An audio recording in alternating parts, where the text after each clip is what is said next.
The night was calm and heavy with silence as the small town on the edge of the valley lay asleep under the watch of a pale silver moon.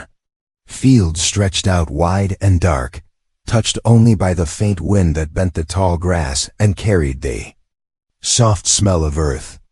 In one corner of this quiet land stood a lonely shed where a young man worked late. He had grown used to staying awake long after others rested, tinkering with old machines, fixing tools, and keeping himself busy because stillness made him restless. He was a simple man, not a soldier or scholar, but his hands were strong and his heart steady, and he carried an honest patience that allowed him to keep going when most would give up. It was while he was cleaning the grease off his palms that the air outside shifted. At first it was no more than a subtle vibration, like the tremble of distant thunder, but soon it deepened into a strange hum that seemed to come not from the sky or the ground, but from the very air itself. He stepped out of the shed with his brow furrowed and looked toward the field. There, in the middle of the tall grass, light began to grow, swirling in a way that no lantern or fire ever could. It was not the light of this world, not yellow or white, but a harsh blue and silver glow that spun itself into a circle, and from that circle sparks leapt outward as if the fabric of the night had been torn open. His heart raced, but his feet carried him closer, drawn by something between fear and wonder. The circle widened until it became a portal, a window of rippling energy that did not show the field behind it, but rather a tunnel of storming light stretching endlessly. He had no words for what he was seeing.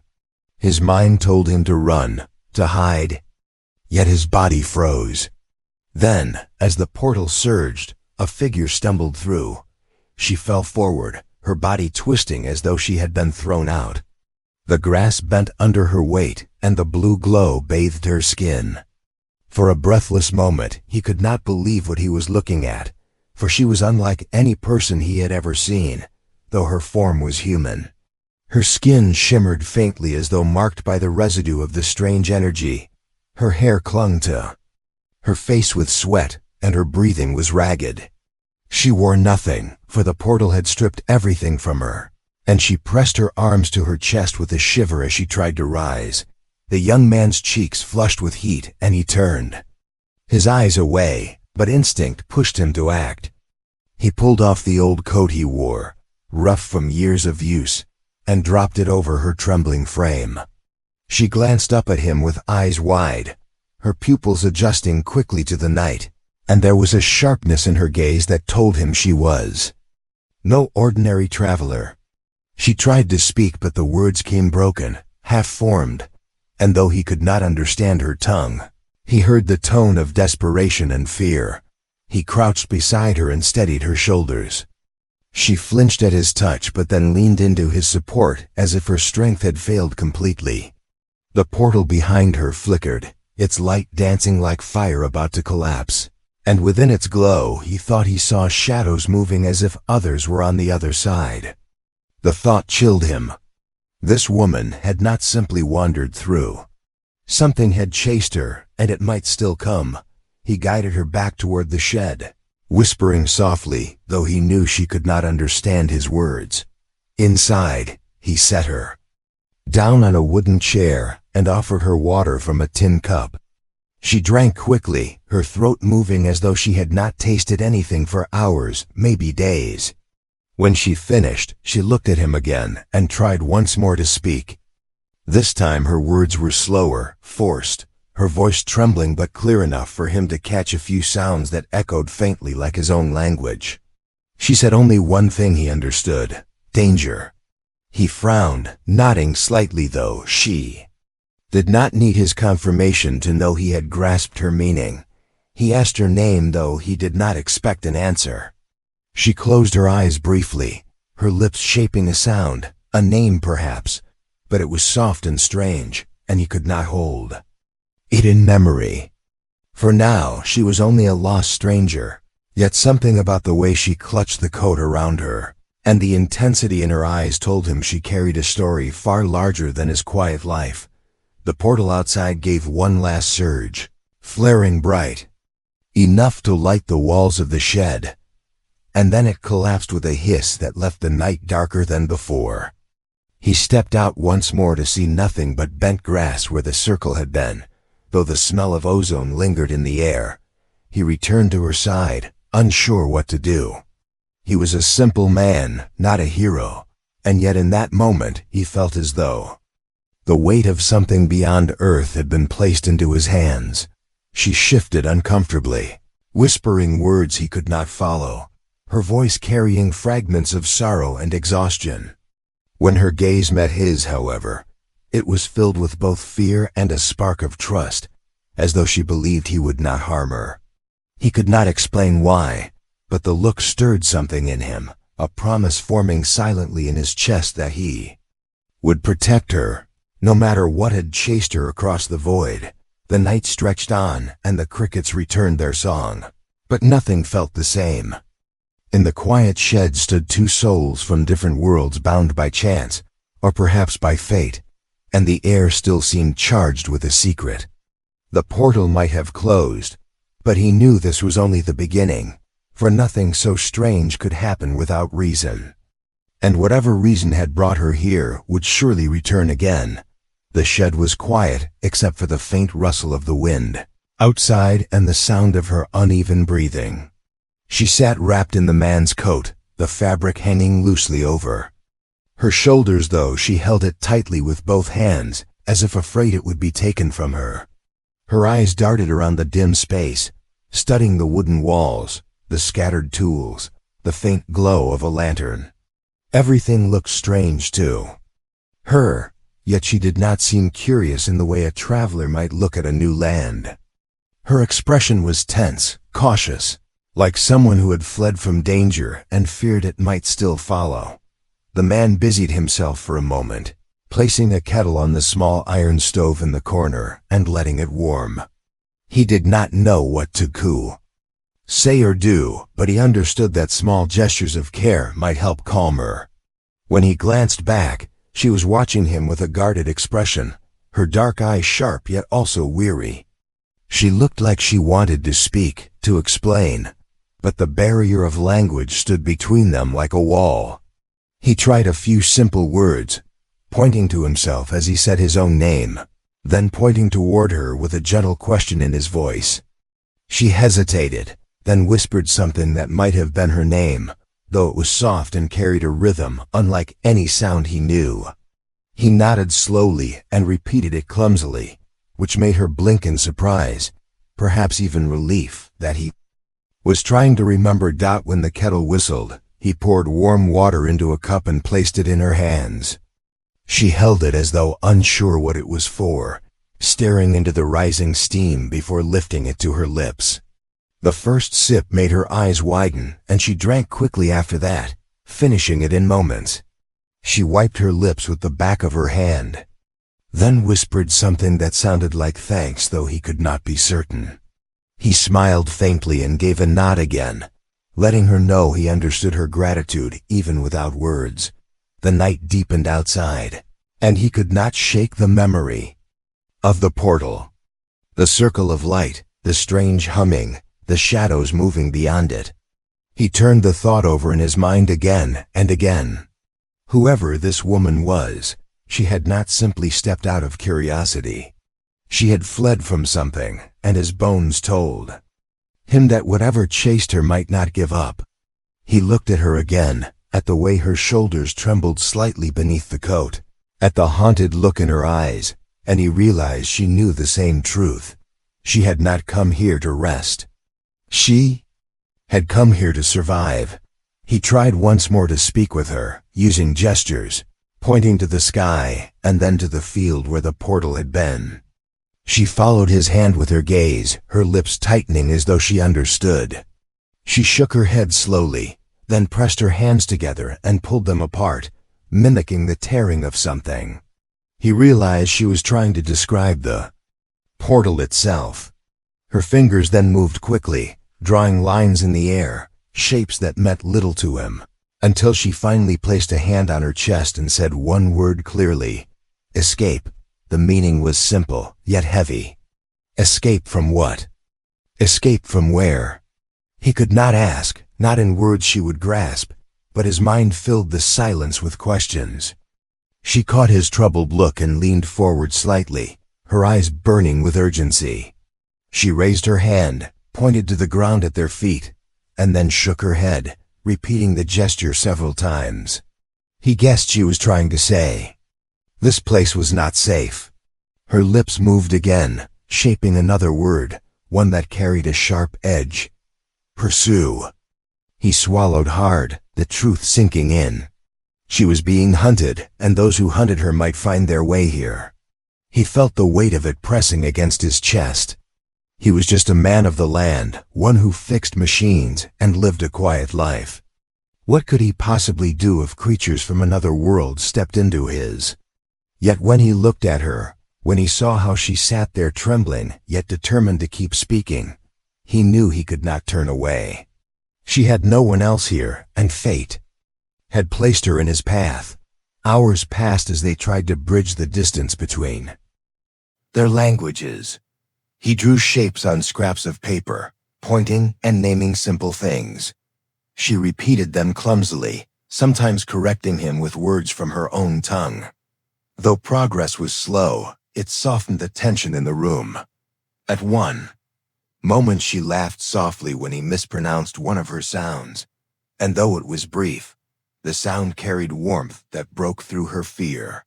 It reminded him that she was not only a fugitive, but also a person who had lost her world and stumbled naked into his dot when the night grew heavy and his eyes began to sting with fatigue. He gestured toward the small cot in the corner, offering it to her. She hesitated, then nodded, walking toward it slowly.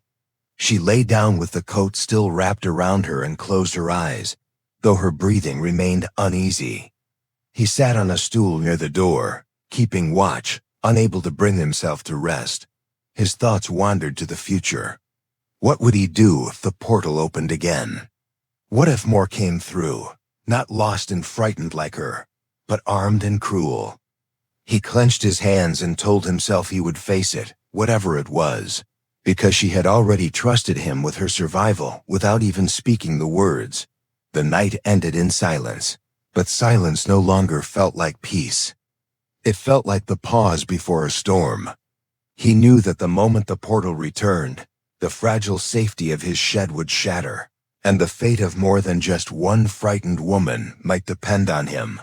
The morning came with a pale light stretching across the fields, touching the grass with silver dew. The man had not slept. He sat by the shed door with heavy eyes, his thoughts circling the memory of the portal and the strange woman who now rested on his cot. She stirred as the sun rose higher, her face soft with exhaustion, and for a brief moment she looked less like a hunted fugitive and more like someone lost between two worlds. Yet the peace did not last long, for she woke suddenly, her body stiffening as though some unseen signal had reached her. She sat upright, clutching the coat tighter, and her gaze darted toward the fields. The man followed her stare but saw only the sway of grass in the morning wind. Still, the unease in her eyes told him she sensed something beyond his sight. He rose and walked outside, scanning the horizon carefully. The valley stretched in calm silence, yet beneath that calm he felt a faint vibration in the air. A low hum that made the hair on his arms stand. He had heard it once before, the night she arrived, and dread tightened in his chest. The portal was coming back. She joined him at the doorway, her lips moving as she whispered words he did not understand, but her trembling hand pointed to the center of the field. He nodded grimly, his stomach sinking as the same unnatural glow began to form once more. The air twisted, light spiraled, and the portal opened again, larger this time, pulsing with energy as though it strained against the edges of reality. The man stepped back instinctively, but she gripped his arm tightly, her nails pressing against his skin. Her wide eyes warned him to stay quiet. Through the blinding glow, shapes emerged. Not one, but several figures began to cross, their forms tall and harsh, armored in strange material that caught the light like polished stone. Their movements were sharp and purposeful, each carrying weapons that looked like no metal he had ever known. The woman's breath caught in her throat, and he could feel the tremor running through her body.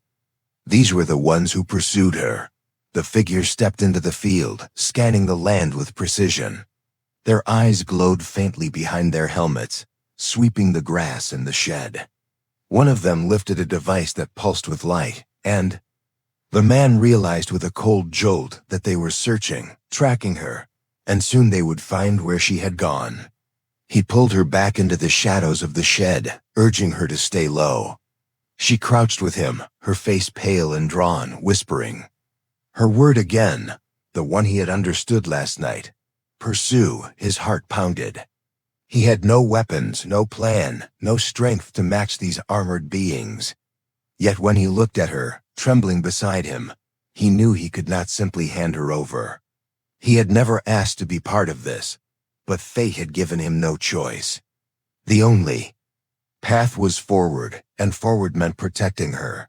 The figures moved closer, their boots crushing the grass with steady rhythm. He scanned the shed for anything that might serve as a weapon, his eyes landing on an old iron wrench, heavy and solid in his hand. It was a tool, not a sword, yet it was all he had. She noticed his grip and shook her head quickly, fear flashing in her eyes, but he gave her a steady look, silent but firm, showing her that he would not stand aside. The first of the pursuers reached the edge of the shed and paused, tilting its head as though listening. The man held his breath, sweat rolling down his back. The silence stretched painfully until the being stepped forward, scanning the shadows inside. In that instant, the woman pressed her hand against the man's arm, and for the first time her words came clear in a trembling whisper he understood perfectly. Hide. But it was too late. The armored figure had seen them. It raised its weapon, a glowing rod of energy that hummed with deadly power. The man acted on instinct, swinging the wrench with all his strength. The iron struck the weapon, sparks leaping, and the force of the blow startled the pursuer enough for the woman to grab the man and pull him deeper into the shed. The weapon discharged, scorching the wall with searing heat, but they had slipped aside just in time. Chaos filled the air as more figures rushed toward the shed, their voices echoing in a language harsh and metallic. The woman shouted something. In return, her voice filled with defiance, though he did not know the meaning. She pushed him toward the back door, urging him to flee, but he shook his head and pulled her along instead, refusing to leave her. Together they darted into the tall grass, the shed bursting into flame behind them as the pursuers fired again. They ran until their lungs burned, weaving through the fields, crouching low whenever the search beams swept across the land. The man's chest heaved with fear, yet his mind sharpened. He knew the land better than these invaders. Every ditch, every patch of stone, every curve of the valley was etched in his memory, and now that knowledge might be their only chance. He pulled her toward an old irrigation channel, hidden beneath tall weeds, and they slid inside just as the pursuers passed overhead. The air inside the channel was damp and close, the earth cool against their skin. She clung to him, her breathing fast, whispering fragments of her language mixed with broken words he understood. She spoke of soldiers, of capture, of chains, her eyes burning with terror. He did not need the details to understand. She had fled. Slavery, and these creatures were her hunters. His anger rose, steady and strong, burning hotter than fear. No one deserved chains, and no one deserved to be hunted across worlds. Above them, the searchers prowled, their footsteps heavy, their strange voices carrying in the wind.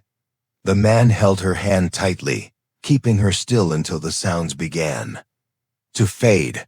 When at last silence returned, he exhaled slowly, his heart still hammering.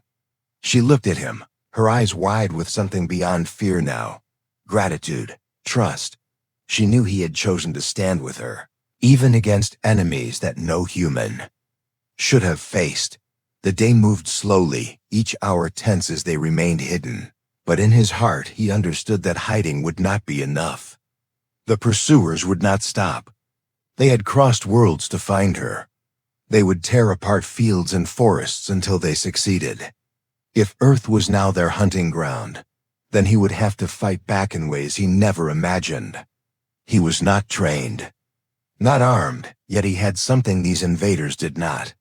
He had the will to protect, and he had the mind of a human that could bend and adapt where brute strength failed. As the sun lowered, painting the valley in orange light, he made his choice. He turned to her, his voice calm though his heart raced. "We cannot run forever," he said, though she only understood fragments. Still, she seemed to feel the meaning. In his eyes. She nodded slowly, her lips pressed into a firm line. The fear remained, but alongside it now stood a spark of determination. Together, they would not only flee, they would resist. The valley no longer felt like home.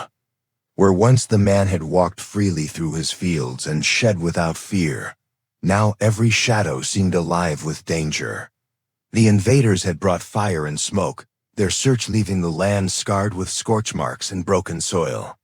Yet within the heart of this chaos, the man felt a new kind of resolve take root. He was not a soldier, but he could not stand idle while hunters from another world sought to drag her back in chains. As the evening drew down, he guided her along narrow paths through the wild growth beyond his farmland. She moved beside him, with quick steps, glancing over her shoulder often, her instincts sharp from years of flight. When she caught him looking, she lifted her hand and drew a symbol in the dirt with her finger, a curved line ending in a flame. He did not understand at first, but then she pointed to the stars that had begun to show above, speaking words that sounded like warning, then pointing back to the ground beneath their feet. Slowly he pieced it together. She was trying to tell him that the pursuers carried power from the stars, weapons of energy and fire, but their strength was not endless.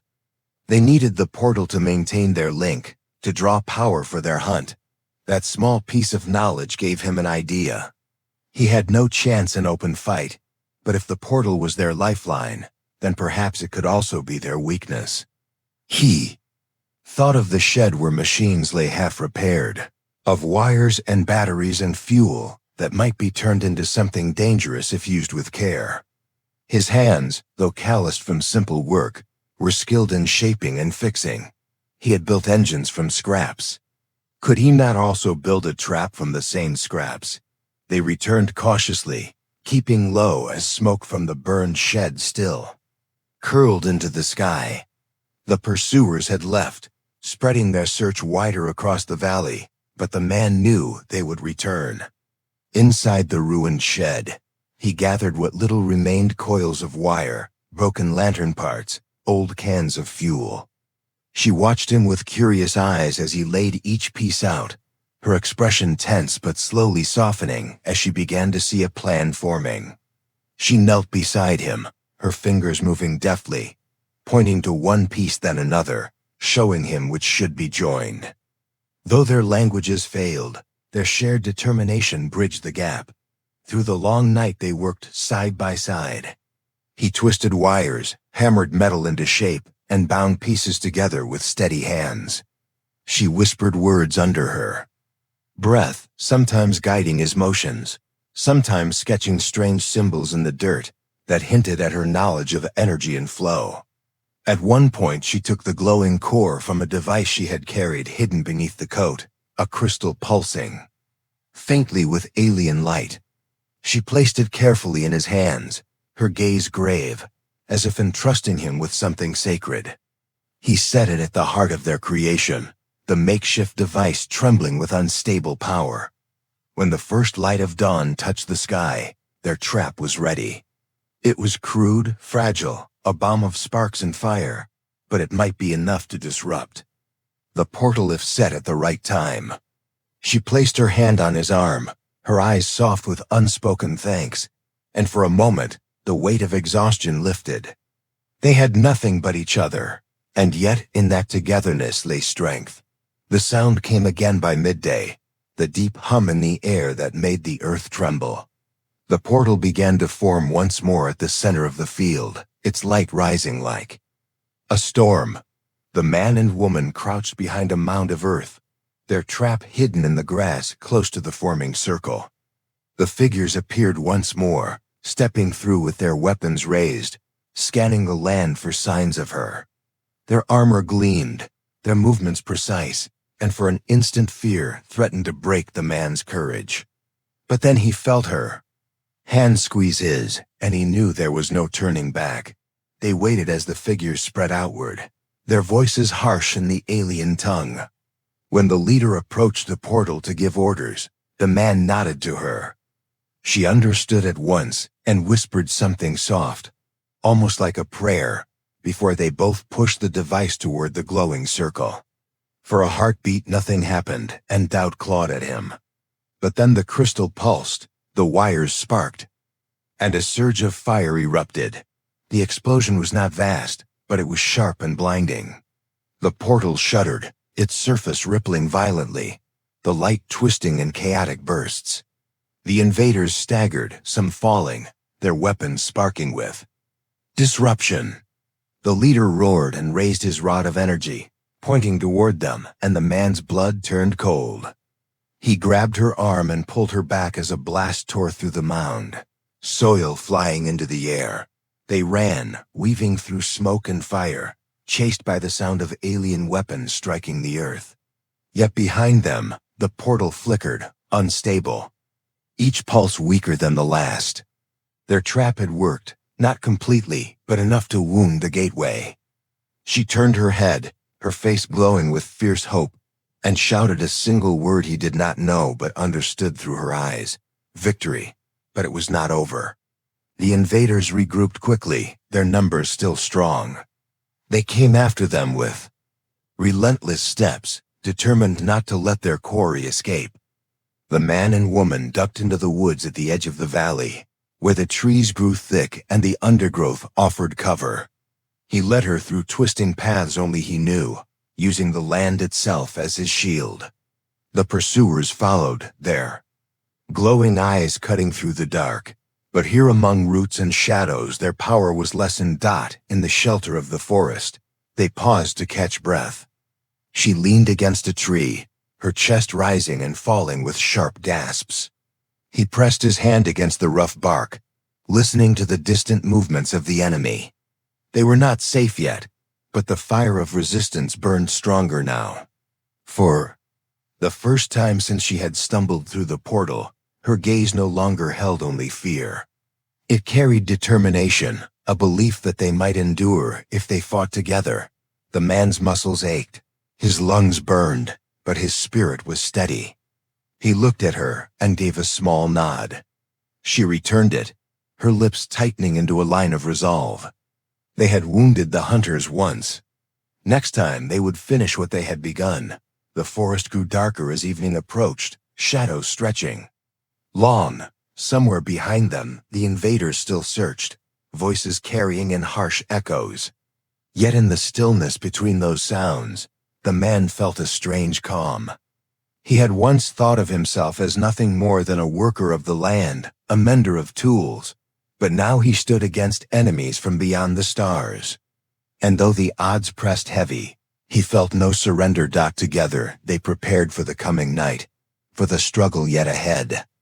The final fight would decide not only her fate, but perhaps the safety of the world itself. The night settled thick upon the forest, the air heavy with the smell of damp earth and smoke still drifting from the fields behind them. The man sat close to the woman near a fallen log, both of them listening carefully to the distant movements of the invaders who had not given up their hunt.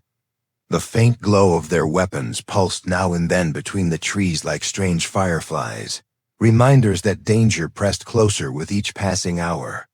The woman held the coat tighter around her, her eyes gleaming in the dim light, and though exhaustion carved lines into her face, her spirit had hardened. She no longer looked like a helpless fugitive, but like someone preparing to stand for the first time against the chains that had followed her across worlds. The man traced shapes into the dirt with a stick, rough sketches of the forest paths, the portal in the valley, and the positions where he thought the pursuers would search. She leaned closer, watching him carefully, nodding slowly as she began to understand. She added her own marks, circles and lines that represented the energy she knew flowed from the portal, the way the invaders relied on it as both anchor and supply. Piece by piece their plan took shape, not through words, but through shared intention. They would not run again. They would draw the hunters into the heart of the forest and cut them down, then destroy the portal completely before it could open once more. The hours passed in tense silence until the faint hum returned, low at first but rising steadily, a vibration that shook the ground beneath their feet. The portal was opening again, in the valley, calling its masters to renew their hunt. The woman gripped his hand tightly, her gaze burning with urgency, and together they rose, carrying with them the last of their crude weapons fashioned from scrap and fire. He had remade their trap with what little remained, smaller now, less powerful, but enough to spark chaos if used well. She carried the alien crystal at her chest, its light faint but steady, as though it pulsed in rhythm with her own heart. They moved like shadows between the trees, keeping low, silent as the night. The voices of the invaders carried ahead of them, metallic and sharp, echoing with command. The man's jaw tightened as he saw them gathered near the portal, their armor gleaming, their weapons raised. The gateway itself swirled with unstable light, still damaged from their last attack, and each pulse seemed to strain the air around it. If it collapsed with force, it might take the entire valley with it, but if left unchecked, it would bring more of the hunters through. The man glanced at the woman, and she met his eyes with a steady nod. They had no time left for fear. Together, they crept closer, using the thick undergrowth as cover until they were near enough to see the leader of the hunters. Taller than the rest, its armor black as stone and its weapon glowing with fierce light. It barked orders, and the others spread out, their search widening toward the forest where the two humans crouched. There was no more waiting. The man raised the crude device, his fingers steady though his heart thundered. He hurled it into the clearing with all his strength, and it landed near the portal with a sharp crack. For a moment there was silence, then the device burst into fire and sparks. The explosion sent a shock through the clearing, the portal rippling violently, the hunters staggering back. The woman leapt forward, her voice rising in a sharp cry that echoed with defiance. She held the crystal high, and its light flared, striking the portal with energy that twisted its surface. The hunters roared in fury and raised their weapons, but the man charged from the other side, swinging his iron wrench with desperate strength. He struck the nearest invader, knocking its weapon aside, and the forest erupted in chaos. Blasts of light seared the trees, fire leapt into the night, and the ground shook with each strike. The man fought with the raw determination of someone who refused to bow, using the land and shadows to his advantage. He darted behind trunks, striking quick and hard, never staying still. The woman used the crystal to shield them, its glow bending. Energy blasts away though each effort drained her strength. Together they moved like a single force, his human cunning and her alien knowledge weaving into one. The leader advanced, its weapon raised high, and the man felt the air burn as a beam shot past his shoulder. He stumbled, but before the final strike could land, the woman stepped in front of him, her hands raised, the crystal blazing with sudden brilliance. The beam struck the light and shattered into sparks, the force hurling both of them to the ground. The crystal cracked, its glow faltering, but in that moment, the portal wavered, its surface collapsing inward as though wounded. The man rose with a cry, lifting the wrench one last time, and with all his might he hurled it into the heart of the unstable gateway. The metal struck the crystal core within, and the portal erupted in a violent burst of energy. The ground shook, light split the sky, and the hunters were caught in the surge. Their weapons failed, their armor sparked, and one by one they fell, pulled back into the collapsing light. The leader reached out with a final roar, but the portal closed upon itself with a thunderous crash, leaving nothing behind but silence and scorched earth. For a long moment the man stood frozen, his chest heaving, his ears ringing from the blast. The forest was still, the night quiet again, except for the crackle of fire fading into smoke. He turned and saw her kneeling, the broken crystal dim in her hands. Her face was pale, her body trembling, but when she lifted her eyes to meet his, they shone with relief. She whispered a word he did not know, but the sound carried gratitude, hope, and peace. He walked to her side and helped her rise, steadying her as she leaned against him. Together, they stepped into the clearing where the portal had been. Now, nothing but scorched soil and broken ground. The hunters were gone, the gateway sealed. For the first time since she had stumbled through into his world, the danger was truly over.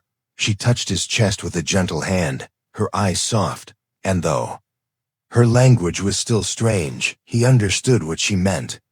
He had given her more than shelter, he had given her freedom. And in return, she had given him something he had never expected, a place in a story larger than his quiet life could have imagined. The night sky stretched wide above them, the stars shining cold and clear, and for the first time he looked at them not with the eyes of a man bound to his valley, but with the heart of someone who knew that humanity was not small. He had faced the storm of another world and endured, not with great weapons or power, but with the simple will to stand and protect. Side by side, they left the clearing, walking toward the faint light of dawn. Whatever future awaited her, whatever choice she would make now that she was free, it no longer carried the weight of chains. And whatever path he would follow, he knew he had proven something to himself and perhaps to the universe, that humans, even ordinary ones, were never as ordinary as they seemed. The end.